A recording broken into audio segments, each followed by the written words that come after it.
तो दोस्तों आज मैं आपको लेकर चल रही हूँ केदारनाथ धाम की उस दुनिया में जहाँ इंसान नहीं सिर्फ प्रकृति रहती है, जहाँ रातें इतनी शांत होती है कि हवा की आवाज़ भी एक कथा सुनाती है और जहाँ 6 महीने तक बंद रहने के बावजूद भगवान शिव स्वयं इस धाम की रक्षा करते हैं। जी हाँ, आज हम बात करेंगे कपाट बंद होने के बाद केदारनाथ धाम की रात कैसी होती है। तो आज इस वीडियो में आप लोग देखेंगे बर्फ, तूफान, सुरक्षा और दिव्यता का वो पक्ष जिसे बहुत कम लोग जानते हैं। हर हर महादेव, जय श्री केदार। तो दोस्तों जिस दिन केदारनाथ धाम का कपाट 6 महीने के लिए बंद कर दिया जाता है, उस दिन शाम ढलते ढलते पूरा केदारनाथ धाम एक अलग ही वातावरण में बदल जाता है।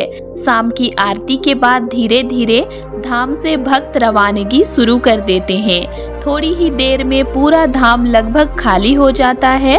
रात होते होते दुकानें बंद हो जाती है, टेंटों को हटा दिया जाता है, प्रशासन अंतिम सुरक्षा जांच करता है और जैसे ही केदारनाथ धाम का कपाट बंद होते हैं, वैसे ही केदारनाथ धाम में शुरू होती है 6 महीने की लंबी रात। तो कपाट बंद होने के कुछ ही घंटों बाद यहाँ रात का जो दृश्य बनता है वो अद्भुत और डराने वाला दोनों होता है। तापमान गिरकर -5 डिग्री सेल्सियस से -15 डिग्री सेल्सियस तक पहुँच जाता है। हवा की तेज सीटी जैसी आवाज सुनाई देने लगती है। पहाड़ों के ऊपर बर्फ की परत चमकने लगती है। अगर कोई पहली बार वो दृश्य देख ले तो उसे लगेगा कि ये धरती का हिस्सा नहीं, किसी और ग्रह की दुनिया है।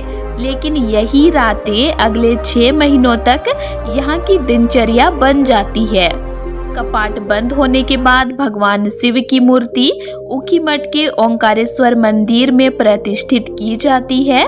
पूरी पूजा वहीं पर चलती है।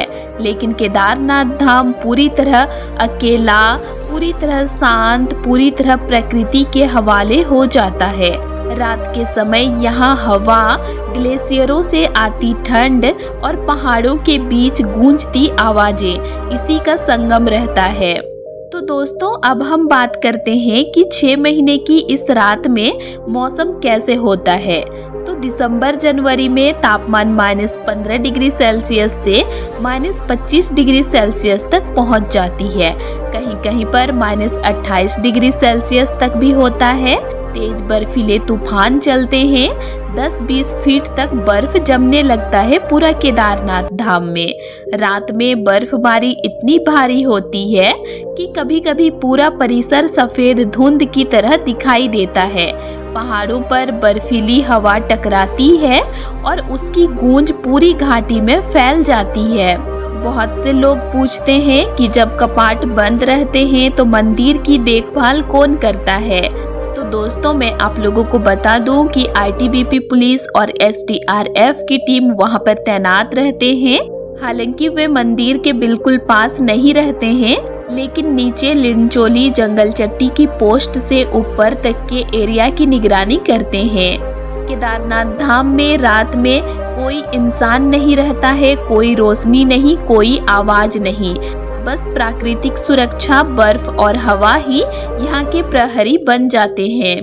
कहा जाता है कि सर्दियों में मंदिर के भीतर एक ऐसी दिव्य ऊर्जा रहती है जो स्वयं उसकी रक्षा करती है। कई वर्षों से स्थानीय लोग बताते हैं कि भीषण बर्फीले तूफानों के बावजूद, भारी ग्लेशियर के दबाव के बाद भी मंदिर की संरचना को कभी नुकसान नहीं होता। 2013 की आपदा इसका सबसे बड़ा प्रमाण है। तो सर्दियों की रातों में यहाँ एक अलौकिक मौन और एक दिव्य ऊर्जा रहती है।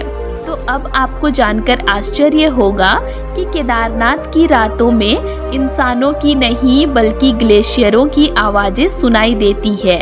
हाँ, ग्लेशियर क्रैक होते हैं, टूटते हैं, खिसकते हैं, तो ये सब आवाजें सुनाई देती है।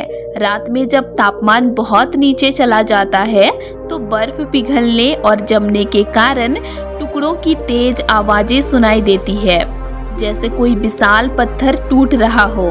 तो इन 6 महीनों में ना पूजा की घंटियां, ना भक्तों की भीड़, ना दुकानों की रोशनी, ना टेंटों की चहल पहल, कुछ नहीं होता है।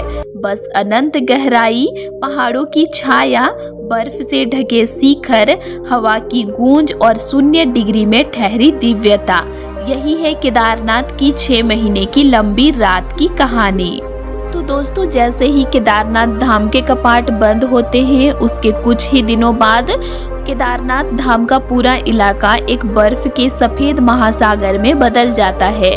वो रास्ता जिस पर लाखों श्रद्धालु चलते हैं, गौरीकुंड से लेकर केदारनाथ धाम तक 18 किलोमीटर का लंबा ट्रैक करते हैं, वो पूरी तरह से गायब हो जाता है। लेकिन ये रास्ता गायब कैसे होता है, आइए समझते हैं। तो नवंबर के आखिरी सप्ताह से लगातार भारी बर्फबारी शुरू हो जाती है। सिर्फ 2-3 दिन की बर्फबारी ही 3-4 फीट मोटी परत बना देती है। इससे पगडंडियां ढक जाती है, सीढ़ियां जमीन में समा जाती है, पत्थरों और चट्टानों का आकार बदल जाता है। कुछ ही दिनों में ट्रेक पहचान में नहीं आते हैं। दिसंबर से फरवरी के बीच केदारनाथ धाम में बर्फबारी चरम पर होती है। इस दौरान बर्फ की मोटाई 10 से 20 फीट तक पहुंच जाती है। इतनी बर्फ में ना रास्ता दिखाई देता है और ना ही कोई निशान। यहाँ तक कि मंदिर के आसपास की छोटी दीवारें, वो पत्थर भी पूरी तरह से दब जाते हैं। केदारनाथ के चारों ओर छोटे छोटे ग्लेशियर हैं। सर्दियों में ये ग्लेशियर धीरे धीरे नीचे की ओर खिसकते हैं। ट्रेक की दिशा बदल जाती है, कुछ हिस्से टूट जाते हैं, कुछ पूरी तरह बर्फ के भीतर दब जाते हैं। ग्लेशियर की ये मूवमेंट रास्ते को नेचुरल इरेज कर देती है। रात के समय -15 डिग्री सेल्सियस से -25 डिग्री सेल्सियस तक तापमान और 60 से 80 किलोमीटर पर आवर की हवाएं बर्फ को उड़ाकर पूरी घाटी में बिखेर देती है। जिन हिस्सों पर पहले से 1 फीट बर्फ है, वहां रात भर में 3-4 फीट तक परत बन सकती है। रास्ता मिनटों में अदृश्य हो जाता है। तो सर्दियों में हिमस्खलन बहुत आम होते हैं। जहां से बर्फ बहकर नीचे आती है, वहां ट्रैक टूट जाता है। बड़े पत्थर रास्ते को ब्लॉक कर देते हैं और नई खाई बन जाती है। इस वजह से ट्रैक का अस्तित्व ही खत्म हो जाता है। सर्दियों में भारी बर्फबारी और खतरनाक मौसम के कारण BRO प्रशासन और कोई भी टीम वहां रूट को खुला नहीं रख पाती। इसीलिए 6 महीने तक पूरा क्षेत्र नो ह्यूमन जोन बन जाता है। रास्ता स्वाभाविक रूप से अपनी पहचान खो देता है और अप्रैल मई में जब सूरज की गर्मी बढ़ती है तो बर्फ पिघलती है, पत्थर और चट्टाने फिर उभरते हैं। BRO ट्रैक को दोबारा कटवाते हैं, सड़क को मरम्मत किया जाता है। 6 महीने बर्फ में दबा रास्ता धीरे धीरे फिर बनकर तैयार होता है। तो दोस्तों, जब 6 महीने बाद कपाट खुलते हैं दोबारा से, तो ऐसे लगता है जैसे 6 महीने की यह रात समाप्त हो रही है और जीवन फिर से लौट रहा है। केदारनाथ धाम की यह रात सिर्फ अंधेरा नहीं, यह भगवान शिव की ऊर्जा, प्रकृति की शक्ति और आस्था की गहराई का प्रतीक है। तो दोस्तों, आप सबका बहुत बहुत धन्यवाद कि आपने इस दिव्य यात्रा को अंत तक सुना। तो वीडियो पसंद आया तो लाइक कीजिए, शेयर कीजिए और सब्सक्राइब भी जरूर कर लीजिएगा।